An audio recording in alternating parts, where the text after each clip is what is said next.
আমার সোনামণিটা আজকে অফিস থেকে আসতে লেট হয়ে গেল। মাম্মাম এই যে বসে আছে মাম্মাম আজকে লেট হয়ে গেল অফিস থেকে আসতে।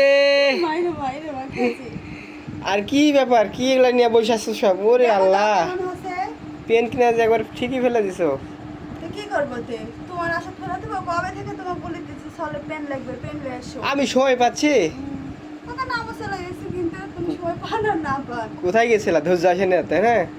বাজার গেছি যে গরম পড়েছে এগুলা পেন ছাড়া দেখো খুশি এগুলা পেন এনে দিছে এগুলা পেন হতে না ওমা বেশি করে দিছে বেশি করে দিছে আচ্ছা চেঞ্জ করে দাও, তুমি কেমন লাগে দেখি। এ দেখো এগুলা পেন গুলা কেমন বাহ, সুন্দর সুন্দর পেন আছে তো।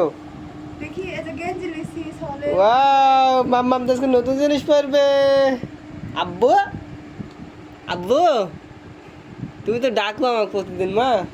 সকালে পানি খাবে যে গরম পড়েছে সকালে একটা টক টক করে পানি ওরে বাবা, দাও। পটল এসছো, হ্যাঁ, এই পানি খাইতে হবে। দেখো ধরে খাইতে পারি ওরে ওরে ওরে মা, পানি খাওয়া শিখে গেছে তো মাম্মাম। যাক ভালোই হয়েছে, আমি সময় পাচ্ছি না, তুমি নিয়ে চলে আসছো আমার সাথে বসে না থাকে। কি করবো তোমার সাথে বসে থাকতে যা সলের কষ্ট হয়ে যাচ্ছে এই দেখো এগুলা পেন করে কত কষ্ট হচ্ছে হয় চাপা পেন, এটা এগুলো ভালো হয়েছে কিনে নিয়েছে, ধন্যবাদ। পরাই দিই একটা